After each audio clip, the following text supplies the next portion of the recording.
Welcome in. It's the PAWSitively Petland Show, AM 800 KXIC, Iowa City, a cockapoo, a long-haired Chihuahua, and Ron Salzrud and me, Jake Capron, here to talk to you about pets. We're having fun, as we always do, here on the PAWSitively Petland Show, and we will talk about the Chihuahua. It's our breed of the week. I also have, you've heard of police dogs. Have you heard of police kittens? I'll tell you about that story coming up here in just a little bit. And we're going to talk about our questions that you want to ask. Oh, am I on? Yeah, go ahead. 3 questions that you want to ask when considering what kind of dog do you want. 3 questions. And I'm going to say with not so obvious, they're obvious questions, but not so obvious answers. And so we're going to cover those. We're going to cover flea and tick season. It is that season.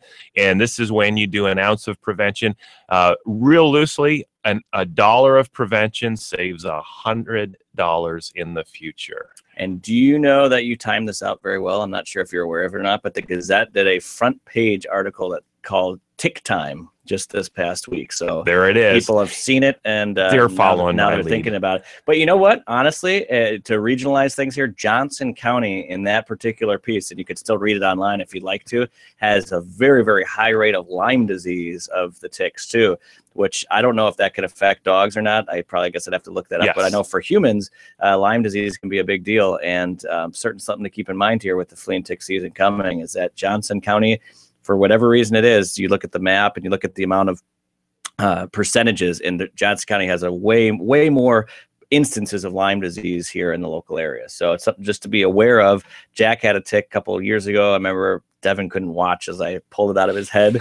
She couldn't take it, and it is pretty gross, but you have to got to make sure you get the head too. And it's pretty gross stuff, but they jump right off those, especially in the long brush there. And what do dogs love to do? They love to run around and get in all that stuff. So they're looking for your dog out there, and you can help out with your stuff that you got. You got a couple different brands too, right? Right. We're actually going to talk about what you just hit there. If we're getting those fleas and ticks on us, there are some brands that you can focus in on that will actually help do a repellent from them. So not only, a lot of them require, the tick or the flea to bite in order for it to then die and go off. Well, there's others with repellents in them where they actually repel the flea or the tick. So, hey, that's something I'd want on my dog. Interesting. And we'll talk about which ones do that. Okay, so we'll do that. Are we going to feature a food here today? And Nutro MAX is our dog food, a very economical dog food that has got a pack of a punch as far as what it will do for your dog. So if you're looking to take a step up as far as dog food goes, I'd like to feed less. I then will pick up less as well. But I want all the good stuff from my dog. Nutro MAX is going to get reviewed today, and it's a good one. Okay, good deal. So we'll get to all those topics. It is the PAWSitively Petland Show whenever you're listening, whether it's on Sunday mornings in the 9 o'clock hour, on the air on 800 KXIC, or online on our podcast page at KXIC.com. We thank you for hanging out with us. Always fun talking pets, and we've got a couple of cute ones here in the studio, a long-haired Chihuahua and a cockapoo. The cockapoo's brown in color, light brown in color, and has a beautiful coat on it. And it has frostiness to it. So you could say that, that light brown tan, but that's not even accurate. But then it's got this frosty look to it, just like highlights it really pretty. Yeah, and that, if I'm not mistaken, would be a non-shedding dog, pretty much. It's a less shedding dog, because you've got the Cocker Spaniel that is a shedding, combined with the poodle, which is a non-shedder. Right, and cute one there. And then the long-haired Chihuahua is really a cutie too. For a while there, she was sitting on my lap, just hanging out, tired out, because they've really been actually kind of little troublemakers behind the scene here. They've been pulling on stuff, and a lot of the maintenance here. They've been doing all kinds of things here, running around, pulling on cords, pulling on garbage bags. I had to move a magazine that they were chewing on over here. And now actually the little Chihuahua is sleeping right next to me here on the floor. I think I'm going to pick her up and hold her here for a little bit. But that one stood out because the ears, it didn't look, the head is certainly shaped like a Chihuahua, but the ears were flopped over. So I didn't really recognize it as a Chihuahua. But now, as we talked about it, and we look at the cutie that I have here, the reason you said the ears are down is because they're long hair, right? And the ears are kind of weighing down the ears. Yeah, and it's a puppy, and so they're still kind of getting their strength and perked up. Oh, cutie though. Are they both girls? Yes, both. Okay. We have two little females, and then their litter mates, 2 little males back at the store as well. Okay, so I'm gonna see if I can get her to go to sleep on my lap here. Sounds good. I like this little one here. So that's what we're doing here. We're talking pets, having fun. Before we get to our break, we'll bring in Big Voice Guy. Big Voice Guy, where are you at, man? Where is he? Oh, there he is. It's a little delayed. It's time for the amazing pet story of the week. And he's got his golf clubs. Oh, his brain is not in the studio. No, he's heading out to the links. It's not a bad idea. It's a beautiful weekend. Go enjoy. I've seen your game, though. You may want to get some practice there, Big Voice Guy. Lessons. Yes, get some lessons at least. You don't use the putter to drive, okay? I don't know why you do that every time. And broken windows is a bad thing, not a good thing. Yes, exactly. So amazing pet story of the week this week. Not as amazing, but just kind of odd, I thought I would share it with you, that the Alexandria, Louisiana Police Department has a police cat, not a police dog, a police cat. And this happened after Sergeant Chris Wolf rescued it from there's a car accident. There's a mother cat that was in really bad shape, but they took her back to the police department and stored there back at the range. They call the cat now Range Cat. She delivered kittens, and they have 4 little kittens now, and they're called them Range Kittens. And these cats here are become a huge hit here in Alexandria, Louisiana. They become a big hit that they're police cats, because everyone always thinks about police dogs, and so you're giggling over there because Beth's trying to make her way. That is so funny. I know. You guys don't know what's going on right now. Puppies are in the studio, and that is fun. Beth every week comes in here as if we're not even doing anything. No. There's no work being done. We're not on the radio. No. And she's just plodding around. I want that Chihuahua. Where is it? Let me get the other one. There's other requests. Everybody wants They're the pups. asking. You can take them. That's Van Halen. Everybody. Everybody wants one. Share. Thank you. That you got it, Beth. Thank you. All right. So anyway, that's funny when Sergeant Chris Wolf. The funny thing is that this cat apparently is following Sergeant Wolf around like he's a dog. The cat is acting like a dog. Most cats won't. When you walk around, they're not going to follow you. And apparently, because he rescued her, she's got this feeling of love to him, and so everyone's like, oh, because when he gets up and walks around, they follow this particular police officer keeps being followed by this dog, by this cat. So it's a police cat. Who knew that there were police cats out there? So I gotta say I love my cat, and this for the same reason that cat did. We got Gilbert about 8 months old, and it was somebody else's, and they just had too many pets, and so we said, hey, we could take this one. And does he love me? Yeah. I walk in the door and he just constantly is doing the figure 8s around my legs from sun up to sundown, and there's sometimes you're like going, I just need a break already. Yeah, that's how Zoe is with me. She can't wait till I sit down. Like sometimes she'll just like wait there by my chair, and then finally I sit down. Like I barely even sit in the chair, and she's up on my lap, and she just loves being. Do you get groomed? Yeah. I get groomed where she starts licking my head. Oh yeah. I gotta say that is a good head scratch, and they have weird feeling tongues like sandpaper. Yeah, they got some harsh stuff, but holy cow. Yeah, I have to rotate my head because he gets a little raw. Wait, a little bit over there. Okay, now a little bit over here. Put red marks on your head there. All right. So that is our amazing pet story of the week. We are going to take a break. When we come back, we'll talk more about flea and tick season. We'll talk about the Chihuahua, which is the breed of the week, and we'll talk about Nutro MAX. It's all coming up here on the PAWSitively Petland Show. We'll be right back with more after this. Check out KXIC.com on the podcast page to listen to this show, or you can listen to the morning show if you missed any local interviews that I had. Check it out at KXIC.com.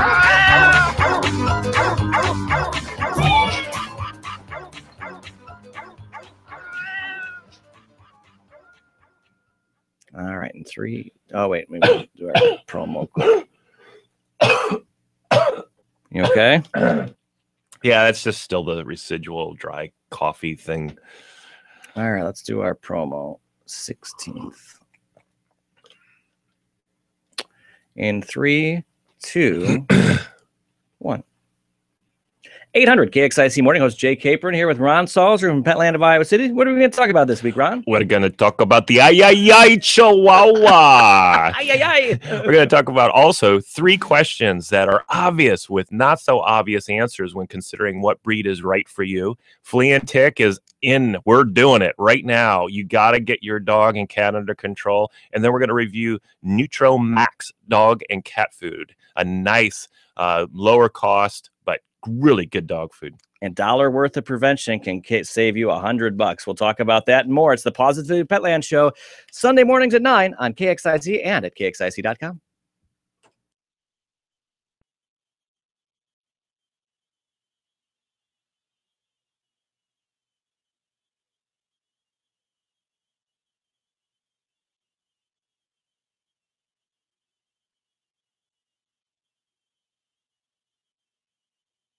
For probably 3 years married.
It's pretty funny.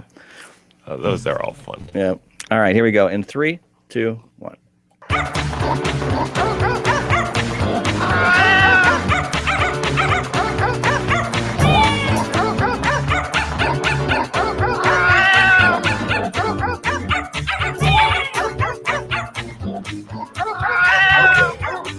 Welcome back. It's the Positively Petland Show, 800 KXIC. I love you, listeners. It's always funny. If you were listening to my morning show on Friday or on Thursday when we were talking to Ron, I was joking about this police cat thing. And we kept going on and on with really, really bad puns about how they're perfect at what they do. They're good at stopping cats, people who are littering because they're police cats, all this bad stuff, rim shots, having fun with that. And then I get an email from a listener who has a YouTube video they want me to check out about a drug sniffing police cat. Apparently there is one out there. So I got to check that out. You got to check it out. Love you, listeners. So keep that in mind for this show and other shows. If you ever have a question about your pets, we can address it here on the show. So if you're a loyal fan of this show and you listen in every Sunday morning, send me a message. I'll ask around the question. We used to take questions more often when we were live. A little more challenging to do now, but if you listen to the show every week and you have a question, we can certainly answer it for you. So you can send it to news@kxic.com, news@kxic.com. Go into the store, talk to Ron at Petland, maybe tell them that you want that question answered on the radio, or lots of ways to get a hold of us. So we'd love to get your listeners involved too and have some fun answering questions, because there's a lot of questions out there for pet owners. Yeah. The content that I bring here on the show is exactly from the store. I take the most popular questions that I get throughout the week and then say, okay, we need to cover that. Right. And so we're going to talk about the Chihuahua. We'll learn about that. We're going to talk about the flea and tick season, and then we'll also talk about the Nutro MAX. So we've got all those things to get to here as we roll along with the Positively Petland Show. We've got a beautiful, we had a Chihuahua. I had it on my lap. I was going to see if I can get her to go to sleep, but Do we have any dogs in the no. studio? Well, we got thieved. Yep, our Wow. sales staff poached them right out of our hands here. So, but we had a Chihuahua, and I'm sure they're passing it around the sales office. Everyone's then they are brainstorming. cute. They're being creative. Yeah, exactly. How can this puppy increase our sales? If you're having a meeting and you're looking for creativity, call Petland. There you go. And you said that it's just going off topic for a second. You bring these dogs usually to your TV spot on CBS 2, Fox 28, right? Yep. It's those guys. And you never know. Like sometimes they just react like, "Oh, these ones are so cute," and you never know how to expect that. It's probably because you've been doing this for some time now. Right. You probably. I was saying that I probably all puppies are cute. I get it. But some of them just strike me much more cute than others. I always pick the ones that nobody picks, is what I think is kind of funny. So when I walk in and they go, "Oh my gosh, they're the beautiful, most cutest ever," all that kind of stuff, I like, "Oh, really? I didn't think these were, but okay, I'm in." Yeah, and you'll see that around the store too. Oh yeah, It's why we have 40 puppies in our store, because everybody's taste is a little different, and I'm not the only one that has that. I always love it when I see somebody take that one little puppy that maybe people aren't playing with that day, and we're getting them out still, but somebody goes, "Oh my gosh, that's the most beautiful thing." I go, "We've found the right pet for you." And actually, that's a great lead in, because you're going to ask 3 questions of which is right for you. Yeah, and so that'll 3 fit obvious that'll questions fit of in. picking out the right breed. But I will say that the answers are not as obvious as you think. Yeah, just for instance, shedding versus non-shedding. Which dog do you want? We're going to go through that question, and I think most of you are going to go, I thought something different when I asking that question. All right. Large breed versus small breed. And then the final question is your activity. What's the level of your activity?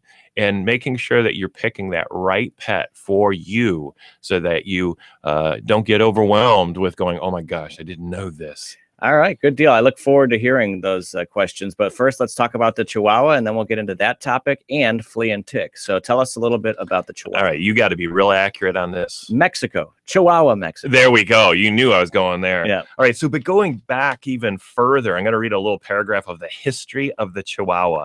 Images of this ancient breed have been found in many parts of the world at different times. So way before, I think, even the state of Chihuahua in Mexico. We have our pups back, by the way. Woo-hoo! It is in the Americas. However, here I'm stumbling now. Sorry. That today's modern Chihuahua is thought to have originated. So here in the continent, the Toltec in Mexico had a breed called Tikchichi.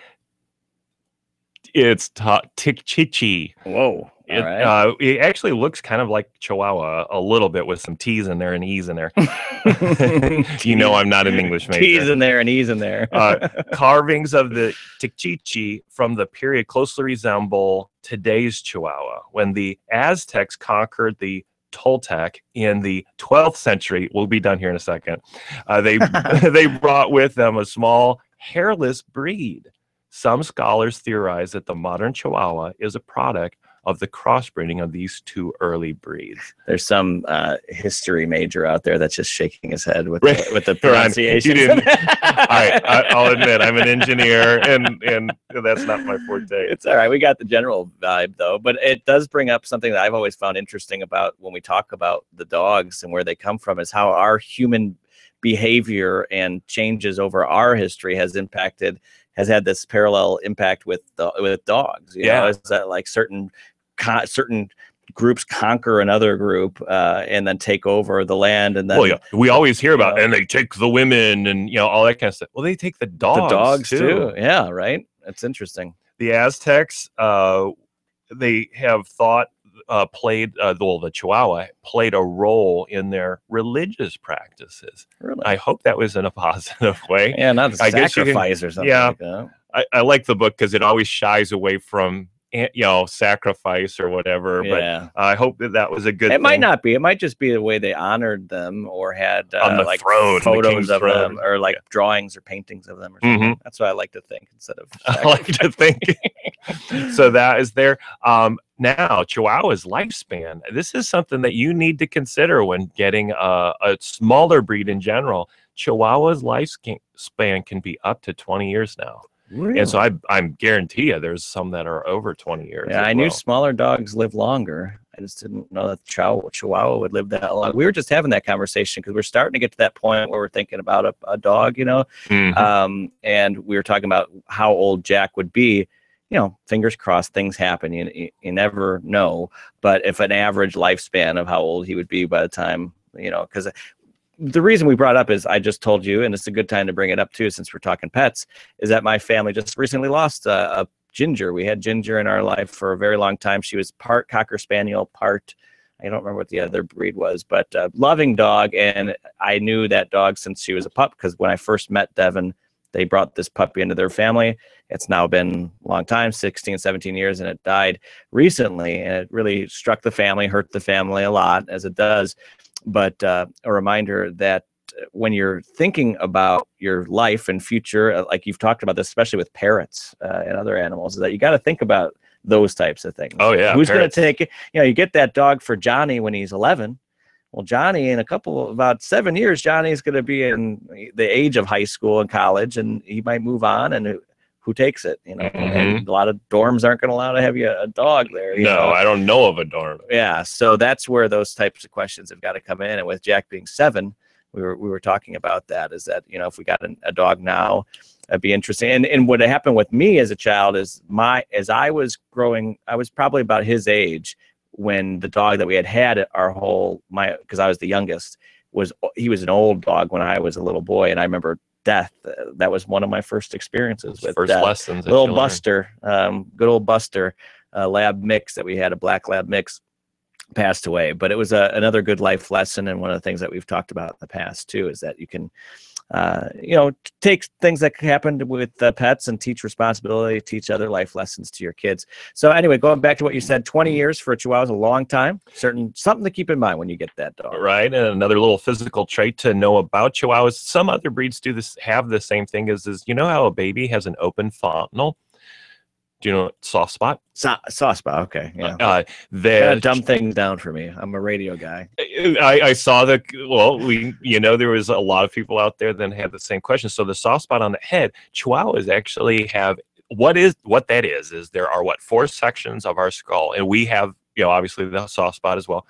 There's 4 sections that grow when we were younger, a baby, and they join together at the top of our skull. And before they join, we call it generally the soft spot, and that's an open fontanel. Interesting. And so the Chihuahua actually has a little slower time of those bones growing together, kind of like us.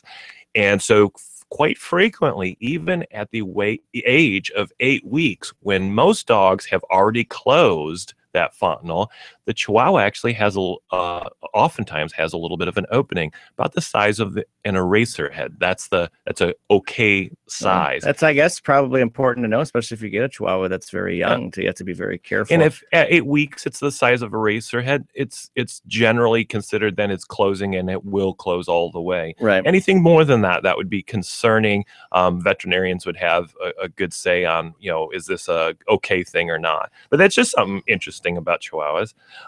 I love Chihuahuas from a maintenance perspective, and I'm going to actually let out one of the not so obvious answers to an obvious question. A Chihuahua is small and it's shedding. And most people will go, I don't want a shedding dog, or I want a hypoallergenic dog. Actually, the Chihuahua qualifies as a hypoallergenic dog because it's so small. The allergens are just not that much. There's just not a whole lot of fur coming off that guy. I mean, even though we have a long-haired Chihuahua here, let me tell you, that's not a whole lot of hair because it's just a very small dog. Right. And so maintenance on a Chihuahua is pretty easy. Teeth is about, the biggest thing you got to be concerned with. And gosh, there's products out there that are just so easy on keeping your dog's teeth clean now that just a little bit of maintenance and you're done. So the washing, just think about washing the dog is easy. It's in the tub, in the sink. Right. Your brushing is minimal because there's just not much of a dog there, and a lot of the Chihuahuas are short hair. Just running around the house gets most of the exercise out. Little tiny poop. Yeah, little tiny. Oh, I love little tiny poop as opposed to the big poop. So Chihuahuas tend to be a really good fit for most people. If you've got that rough and tumble child, and you're concerned about little doggy getting crushed, okay, you got a concern there. Maybe go a little large on that, a little like a puggle or something like that. Actually, I was going to ask you too for some recommendations on that, because we've decided, especially because we travel to Chicago a lot, and if we do get a dog, we're going to want to get one that we can take to our family's house without it being super disruptive. Because when we had our Weimaraner, we'd bring him over to family. That's a little disruptive. Yeah, he had a lot of energy at times, and he was just big, so it was tough to this is so odd, but he hated walking on wooden floors because they were slippery and stuff. So he would like flop to the ground. It was awkward. So we're thinking we don't want a little tiny dog because we got a little boy and he is a little rough and tumble. He wrestles the cats and stuff. So love it. Yeah, we love it too, but we want to make sure we got a dog that's gonna not break his legs and have issues there. So somewhere in the middle is kind of what we're looking for. Yeah, you want to stay away from a small dog with long legs, Italian Greyhound, miniature pinchers.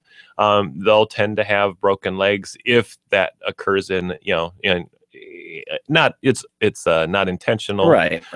But yeah, so Chihuahuas have a little shorter legs, so they actually might still qualify, but that smallness is maybe something that you want to go a little bigger on in your family. So that is the Chihuahua. We want to, give you enough information. Is that the right breed for your family? Good deal. So. And so now we can switch gears before we get to flea and tick, and you can ask those 3 questions. Because we started the first one already, and that is do I get a shedding or a non-shedding dog?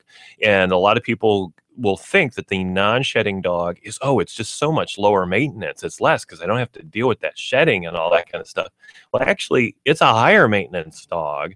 I learned this by myself 7 years ago when we brought little trouble child Susie home. I was bringing her home. She was 1.5 pounds. And I said, yeah, she's going to be so much easier than our Dachshund, which was a smaller breed and short hair. And what was totally fascinating was at the beginning I was like, oh, she's so cute, and still is cute, but I was blow drying, I was washing, I was using conditioners, I was having to comb out every week or every day. I mean, there was little eye goobies that she gets, and I got to maintain those every day. There was a lot of little maintenance, primping things that I do for Susie. And she's got to go to the groomer every 1.5 to 2 months. So there was a lot of maintenance that I just didn't think through it. And so I just want everybody to understand that's a higher maintenance dog. I'm not saying it's like impossible by any means. If you love the dog, you're going to do it and love doing it, kind of a thing. But I want you to go in understanding that those are some of the things with a non-shedding dog that you're going to have to deal with. On the shedding dog side of things, Chihuahua, a Dachshund, a miniature pinscher, Italian Greyhound, some other breeds that are smaller in nature, shorter hair, they are shedding.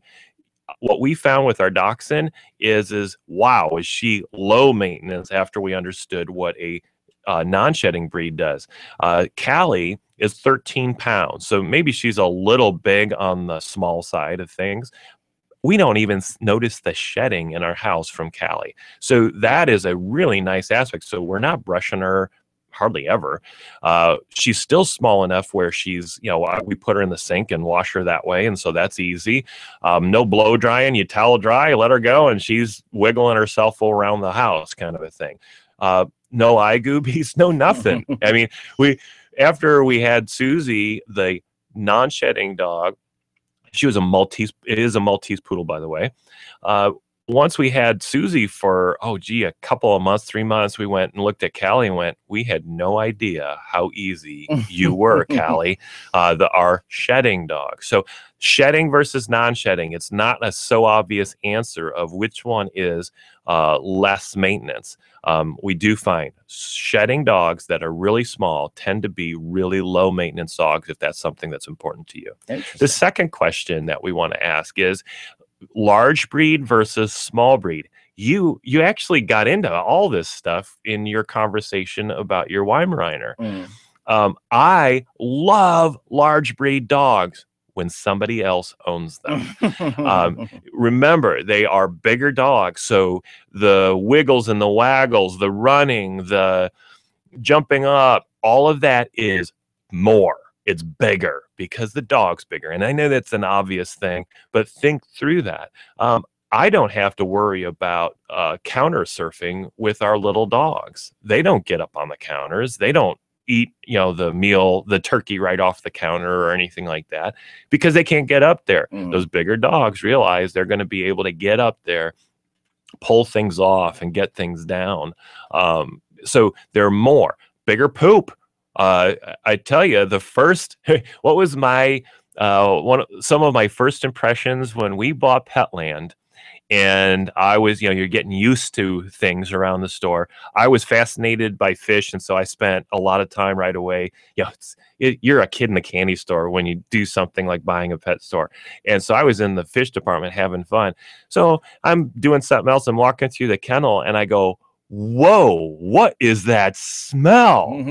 Everything was smelling so beautiful until this like 5-foot area that I walked through, and it was a large breed dog, and this was a puppy pooping. And I went, oh my goodness, big dog, big poop, big smell, kind of a thing. So realize those you're going to pick up more with a large breed dog. Again, I'm not telling you this to get that large breed thought out of your head. Just go into it knowing that, so that you're going in with knowledge. And that's what I love to help our customers with. Go into this with knowledge so that you're not freaked out when something happens this way or the other. So really pay attention to that. Are you a person that doesn't want all that more maintenance and stuff like that, I would tend to steer you towards a smaller breed as a result. A lot of people are concerned about, well, I don't want to accidentally step on them or trip over them, all that. I will say that I had those same concerns on our first small dog. That's not a big deal. Every once in a while, they catch me off guard, but the big dog would have caught me off guard too, and I would have probably fallen over the big dog. So consider those people that are looking for a little less in a lot of different ways. Go with those smaller breeds. Those that, I'm committed, man. I want that big dog. I'm going hunting, or I love to run, or I love walks and all that kind of stuff. Well, then get that big breed because, they're a ton of fun as a result. The third question that I want you to just think through is your activity level. Are you one right now to go out there and go for those walks? Are you one that more stays in and I'll use the exercise equipment, or I kind of exercise when I really think about it and I'll do it for 5 days and then I kind of get away from it or whatever? Think through those things, because you're going to have a long-term commitment, like we said at the beginning of the show, and you want to stick with it and be good to that dog. So if you want a lesser commitment as far as that exercise level, go with the smaller dogs. They're going to get all the energy they need to get out right in your own house, condo, apartment. They'll run around with our 13-pound Dachshund and our 7-pound Maltese Poodle. They get all the exercise. They are muscly, and they get all of that out in the house. We're throwing things around, and they're not destructive in that way. We have hardwood floors, and they don't damage the floors at all. So they're easy to deal with as far as that exercise requirement that dogs have. Are you the one, though, that says, you know what, I make that commitment. I am doing it. I will do it without a doubt. Then you can start venturing into those larger breeds that do need those activities outside the house, whether it's throwing the ball around the yard, running, walking, all those things that you need to do with those larger breeds to get that energy out. You will be dissatisfied if you're not getting that energy out with your dog, because inside the house, it'll just be so anxious and want to do stuff and all that, but you're not into it. And so it just then gets into trouble as a result. And so, yeah, I mean, do you have any, your Weimaraner, can you relate with that? Oh, absolutely. Yeah. Yeah. There's, you mentioned getting into things. The garbage can was one of the things he got into.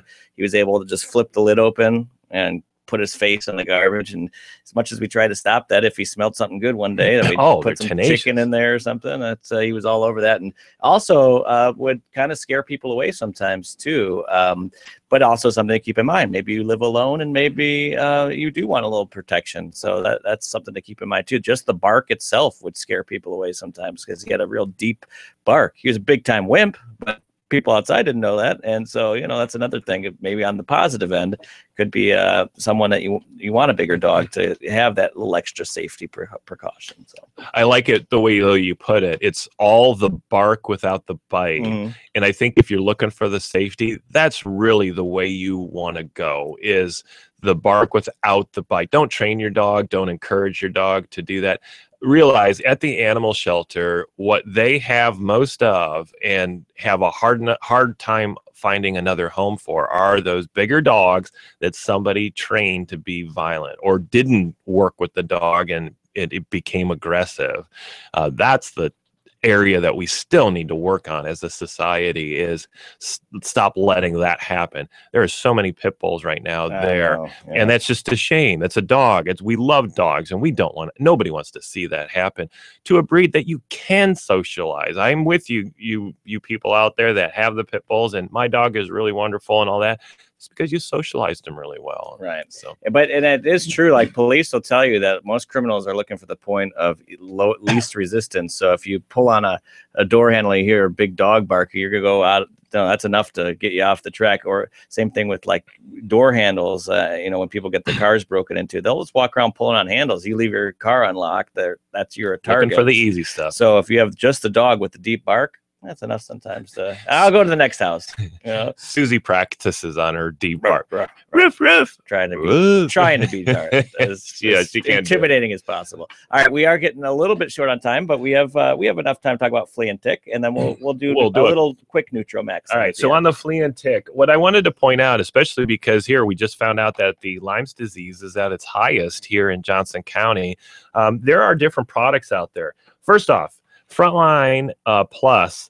If you're doing the Frontline, always do Frontline Plus. It's the most complete protection for your dog and cat. Make sure you get specific dog or cat for your household, and don't mix them up, because the dog is much stronger. The dog one is much stronger than the cat one, and you'll have adverse reactions on that cat. So cautionary note.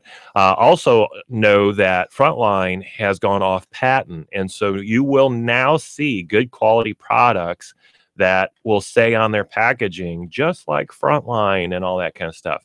Make sure, so now it's a little cheaper out there that you can get these products and still get the Frontline type protection.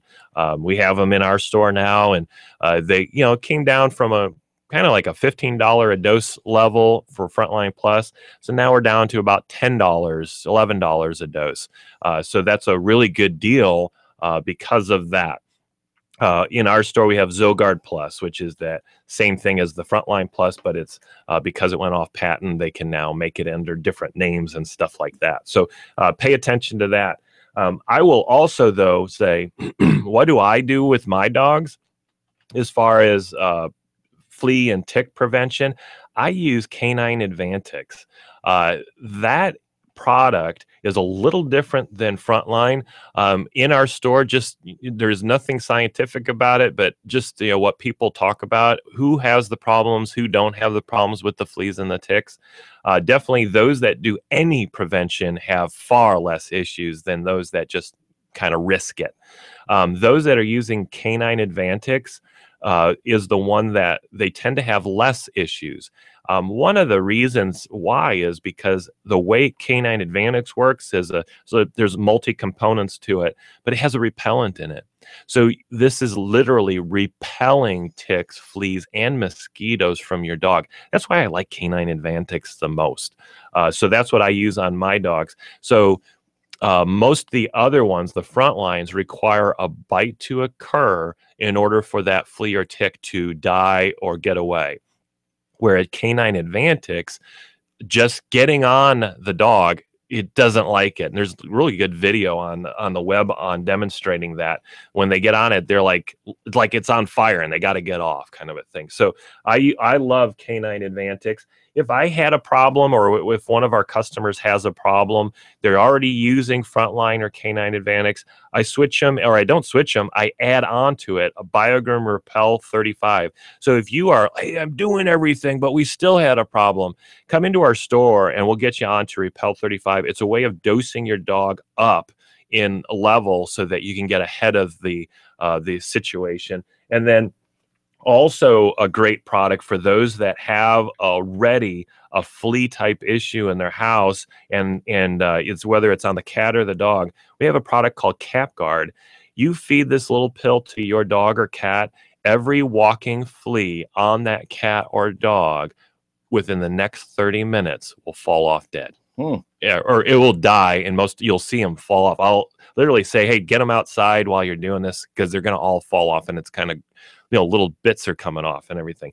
It's that good of a product, though. Wow. Holy cow. Now, it doesn't go after the eggs or anything like that. So what this type of product helps you is give your dog relief and breaks the cycle of fleas on your dog.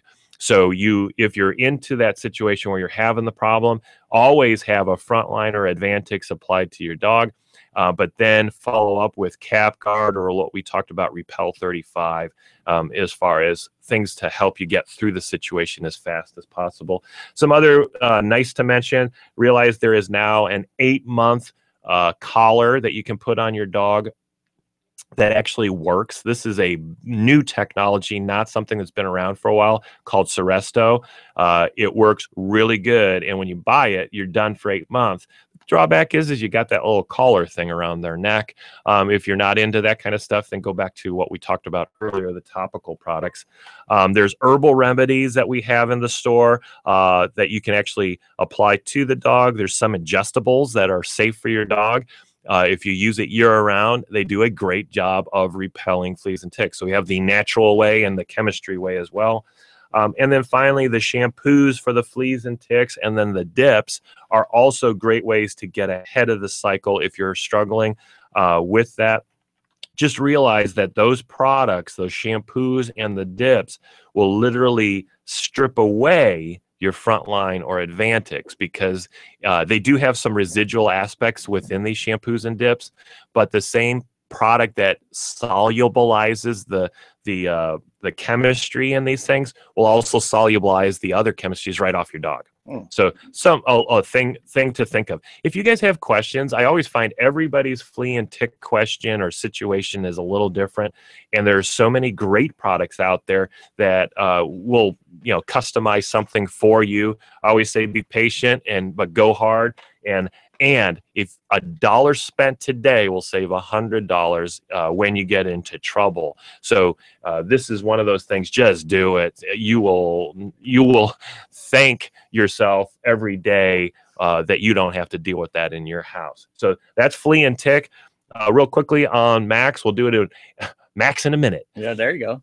All right, so Max is a cost-effective food, dog food and cat food for you. What I like about it, what I love about it, is you will still feed less of this product than all of those market brands, those supermarkets or grocery store brands and all that.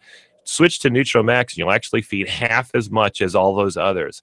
Where Max comes into is there are grains in this product. They actually did come out with a grain-free product as well, which is always fun. But there are grains in the just general Nutro MAX.